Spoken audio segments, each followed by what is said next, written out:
Hi everyone, welcome to Prudent Classes. Hope all of you are doing good.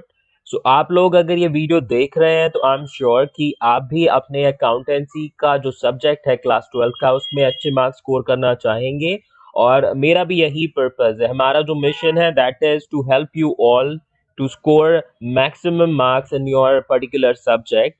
और इसी को आगे continue करते हुए यहाँ पर मैं आपको बताऊंगा इस वीडियो में कि किस तरीके से आपको अपने जो आंसर्स हैं उनको प्रेजेंट करना है एग्जाम्स में।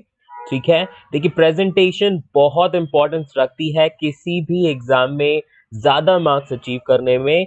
कंटेंट जो आप लिखते हैं अगर उसको आप सही तरीके से नहीं लिखेंगे तो ऑब्वियस ही बात है जो हमारा पर्पस होता है यानी कि हमारा जो टीचर हमारी जो आंसर शीट को चेक करेगा उसको अच्छे से चेक करें और हमारा जो कंटेंट है उसको पढ़ें और उसके बेसिस पर हमें मार्क्स प्रोवाइड करें।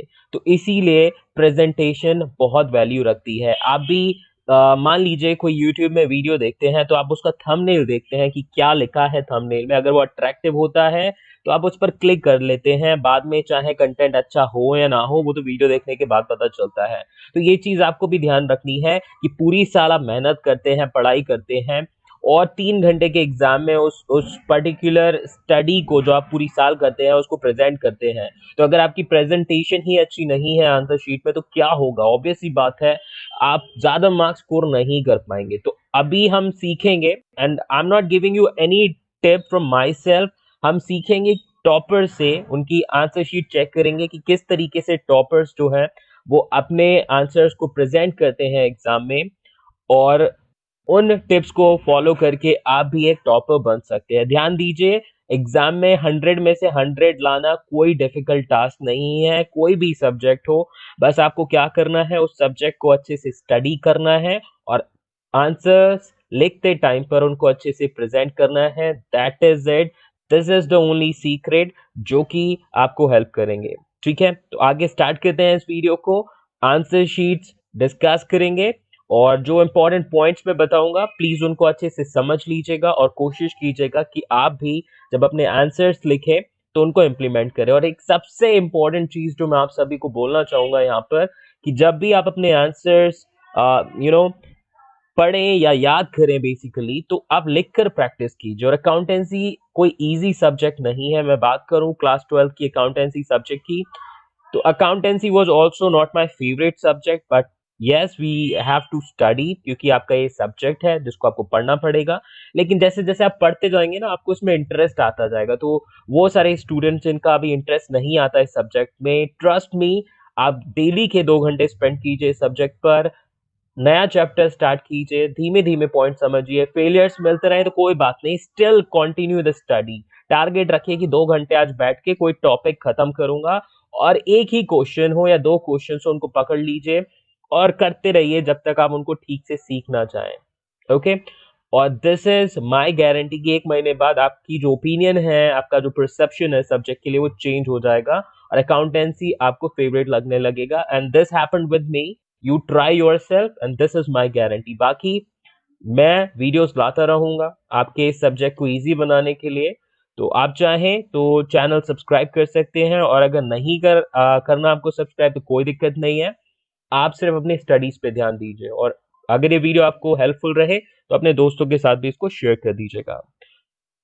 तो चलिए अब आगे बढ़ते हैं और डिस्कस करते हैं अपने टॉपर्स की आंसर शीट के डिस्कशन को। सो गाइज अभी स्क्रीन पर आप देख सकते हैं क्वेश्चन पेपर आपको स्क्रीन पे दिख जाएगा। तो अभी जो हम आंसर शीट डिस्कस करेंगे वो बेसिकली है 2018 की। तो जो 2018 में आपकी 100 में से 100 मार्क्स लाए थे टॉपर की उस आंसर शीट को we are going to discuss here. आपको अगर ये क्वेश्चन पेपर डाउनलोड करना है तो I will give you the link, you can download the question paper and I would not like to invest our time discussing the question. हम सीधे चलते हैं और डिस्कस करते हैं कि किस तरीके से हमें अपने आंसर्स को लिखना है।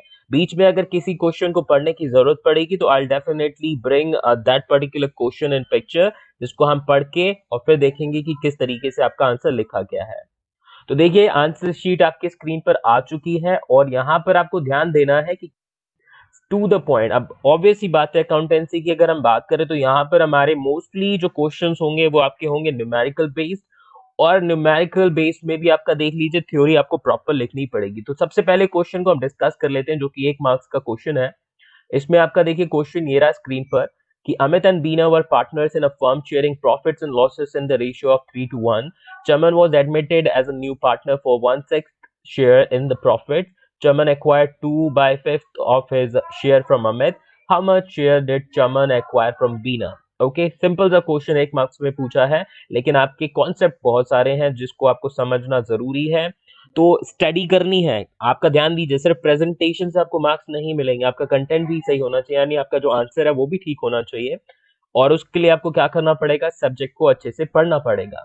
अब देखते हैं यहाँ पर कैसे आपका आंसर लिखा गया है। तो यहाँ पर ओल्ड प्रॉफिट शेयरिंग रेशियो है, जो कि आपका बताया, देखिए क्लियर कट बताया गया कि किसका है, यानी कि टीचर को आपका क्वेश्चन पढ़ने की भी जरूरत नहीं है। यहाँ पर हर चीज क्लियर कट बताई गई है, लिखकर दिखाई गई है, और यही आपको भी फॉलो करना है। क्वेश्चन चाहे 1 मार्क्स का क्यों ना हो, 1 मार्क्स में भी आपको क्या करना है, अपना पूरा 100 नहीं 200% देना है बेसिकली। तो यहाँ पर ओल्ड प्रॉफिट शेयरिंग रेशियो लिखा है, चमन ने कितना एक्वायर किया, किससे किया, चमन का फिर शेयर कितना था, नौबीना का सेक्रीफाइस कैसे निकालेंगे हम, तो ये फॉर्मूला लगाया, हर एक स्टेप को अच्छे से दिखाया गया है। और लास्ट में आपका बताया गया है कि चमन ने एक्वायर करा है कितना, 1/10 शेयर फ्रॉम बीना। तो इस तरीके से आप देखेंगे कोई भी आंसर का जो सॉल्यूशन आपका यहाँ पर दिया गया है आंसर शीट में, यहाँ पे देखिए लाइन भी खींची गई है हर एक क्वेश्चन के बाद में। फर्स्ट क्वेश्चन का आंसर लिख दिया, नंबर देखिए यहाँ पे डाले हैं, नंबर भी आपका अच्छे से मेंशन किया है, लाइन खींची गई है, नेक्स्ट क्वेश्चन स्टार्ट किया गया है, उसको भी आपका प्रॉपरली किया गया है यहाँ पे मेंशन। हर एक चीज की डिटेल देना जरूरी है। This is what presentation mean, कि आप जो भी आपका लिख रहे हैं आपको अपना 200% देना है। पूरी साल जो मेहनत करी है आपको, आपने अपने सब्जेक्ट पर, उस पूरी साल की मेहनत को आपको 3 घंटे में दिखाना है, टीचर को प्रूव करना है कि you got the subject very nicely. देखते जाइए आगे क्वेश्चन क्या है। अब आपकी कोई भी, अगर मान लीजिए कोई थ्योरी बेस्ड भी क्वेश्चन है आपका, जैसे कि ये 3rd नंबर का क्वेश्चन है, distinguish between dissolution of partnership and dissolution of partnership firm on the basis of settlement of assets and liabilities. Question ठीक से पढ़ना जरूरी है, क्योंकि जो पूछा है उसी के बेसिस पर आपको अपना आंसर लिखना है। तो यहाँ पर देखिए settlement of assets and liabilities हो गई, डिसोल्यूशन ऑफ पार्टनरशिप का देखिए कॉलम बनाया। यहाँ पर ये जरूरी है आपका कि सबसे पहले कॉलम आपका बेसिस से स्टार्ट हो, जब भी आप कोई डिस्टिंग्विश बिटवीन या डिफरेंस बिटवीन का क्वेश्चन करें, फिर आपके जो हेडिंग्स है उनको लिखिए। और देखिए यहाँ पर अंडरलाइन भी की गई है उन इंपॉर्टेंट पॉइंट्स पर जो कि आपका इंपॉर्टेंस रखते हैं क्वेश्चन में। जैसे यहाँ पर है, assets and liabilities are revalued and gain loss is divided in old ratio in old partners. और यहाँ पर क्या क्या है, अब यहाँ पर रीवैल्यू किए जाते हैं एसेट्स डिसोल्यूशन के केस में, जब पार्टनरशिप का डिसोल्यूशन होता है, और जब फर्म का डिसोल्यूशन होता है बेसिकली, तो उस केस में क्या होता है, एसेट्स आर रियलाइज बेसिकली। तो हमारी जो एसेट्स होते हैं वो रियलाइज किए जाते हैं और लाइबिलिटीज को पेड किया जाता है। तो ये अंडरलाइन किए गए हैं उन इंपॉर्टेंट पॉइंट्स को जो कि उस पर्टिकुलर आंसर को एक्सप्लेन कर देंगे। And this is what we have to do in our exams as well. जो भी पॉइंट्स या जो भी आपके लाइंस आपका कंप्लीट मीनिंग देंगे या इंपॉर्टेंस रखेंगे आपके आंसर में, उनको आपको अंडरलाइन करना है।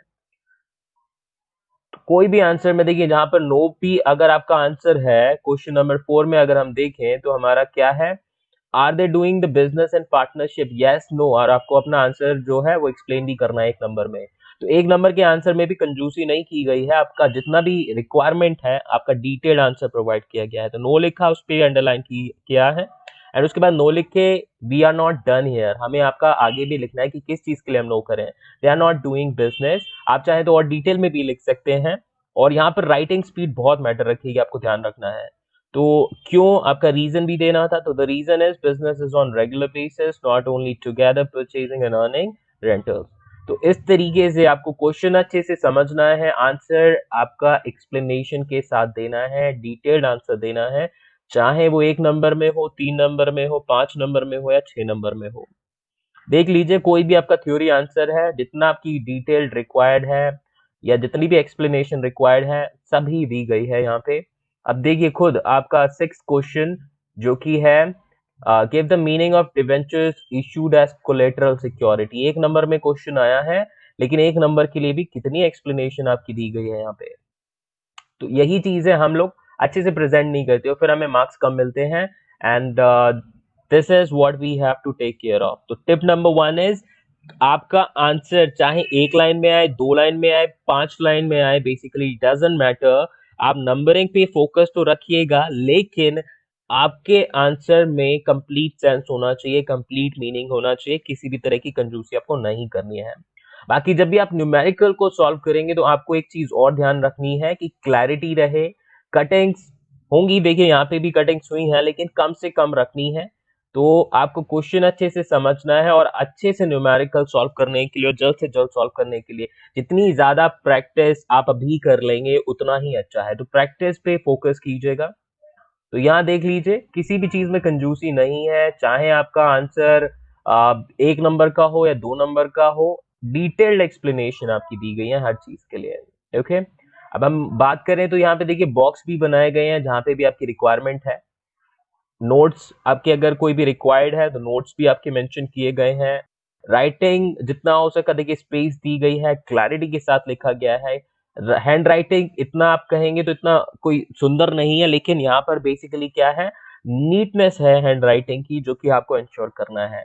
हैंड राइटिंग आपका ये नहीं है कि कर्सिव ही हो, आपका बहुत ही ज्यादा सुंदर हैंड राइटिंग हो। आपको क्लैरिटी पे यहाँ पर सबसे ज्यादा ध्यान रखना है जब भी आप अपना आंसर लिखेंगे। ओके, और कोई भी आपका इंपॉर्टेंट पॉइंट्स है जो कि आपके आंसर को और एक्सप्लेन करेगा, उनको लिखने में कंजूसी नहीं करनी है। अब देखिए यहाँ पर जनरल एंट्रीज के साथ में क्वेश्चन जो है, हर एक स्टेप का मार्किंग है, आप देख सकते हो 1 नंबर 1 नंबर 1 नंबर, हर एक स्टेप के नंबर, डेट्स वगैरह अच्छे से डाली गई हैं कॉलम में। यहाँ पर आपकी देखिए नोटेशंस जो हैं वो भी अच्छे से हैं। तो ये चीजें आपको इंश्योर करनी है। बाकी तो आप देख सकते हैं ऑलमोस्ट सेम पैटर्न फॉलो किया गया है कि हर एक पॉइंट को अच्छे से समझाना, हर एक हेडिंग लिखना, और जहां भी आपका खत्म हो रहा है देखिए कॉलम आपका क्लोज किया जा रहा है। तो ये आप देखते जाइए। बाकी इसका भी लिंक मैं आपको प्रोवाइड कर दूंगा, जो ये आंसर शीट है इसका लिंक मैं आपको अपने इस वीडियो के डिस्क्रिप्शन बॉक्स में ऐड कर दूंगा। आप उस पे क्लिक करके भी डायरेक्टली क्या कर सकते हैं, इसको डाउनलोड कर सकते हैं। नहीं तो मेरा जो टेलीग्राम चैनल है मैं उस पर भी आपका ये ऐड कर दूंगा।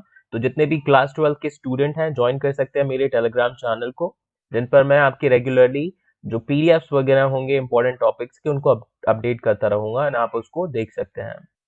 तो अभी आंसर शीट में आप देख लीजिए, कहीं भी कंजूसी नहीं है। एक्सप्लेनेशन चाहे 6 नंबर का क्वेश्चन हो। अब यहाँ पर एक चीज और पैटर्न आप देखिएगा कि 1 नंबर 3 नंबर 2 नंबर जो क्वेश्चंस थे वो सबसे पहले किए, उसके बाद में आपके 6 मार्क्स के जो क्वेश्चन थे उनको स्टार्ट कर दिया गया। यहाँ पे कोई भी ऐसा इंपॉर्टेंस नहीं रखता कि पैटर्न ही फॉलो किया जाए। आपको जो भी क्वेश्चन अच्छे से आते हैं उनको आप सबसे पहले कीजिए। ओके, और अगर आप पैटर्न फॉलो कर सकते हैं, मान लीजिए आपने अपना जो एग्जाम पेपर है उसको स्टडी किया और आपको सारे क्वेश्चंस के आंसर्स आते हैं, तो आप अपना सीधा सीरियल नंबर फॉलो कर सकते हैं। Otherwise it is not mandate to follow the same, क्योंकि राइटिंग स्पीड भी बहुत मैटर करेगी कॉन्सेप्ट के साथ में। तो देख लीजिए यहाँ पे कितनी क्लैरिटी है when the answers are given. थोड़ा बहुत तो हर किसी के साथ इश्यू होता है जब भी एग्जाम आप देने जाएंगे, but clarity in writing your answers and presenting your answers is must. तो यहाँ पे देखते जाइए, आपके जितने भी हैं ऑपरेटिंग एक्टिविटीज थ्योरी के जितने भी पार्ट हैं आप बहुत अच्छे से मेंशन किए हैं। यहाँ पे कोई भी क्वेश्चन में ऐसा नहीं है कि आपका कमी रखी गई हो किसी भी तरह की।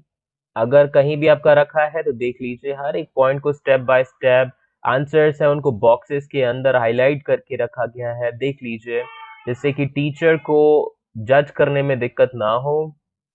ठीक है, कितनी क्लैरिटी के साथ में, अगर एक पॉइंट में भी आपका आंसर दिया गया है तो वो भी क्या है, टू द पॉइंट आंसर है। तो टू द पॉइंट आंसर आपको लिखने हैं आपके एग्जाम्स में।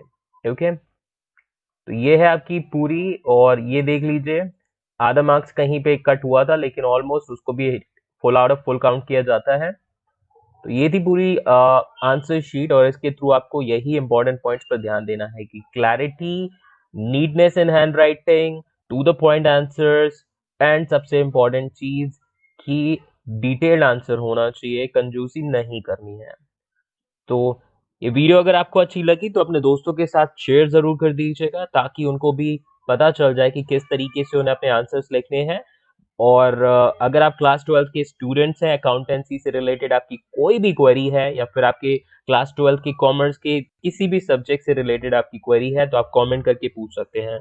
Thank you so much for watching this video all students, and stay safe, stay healthy, keep studying, keep scoring, bye bye.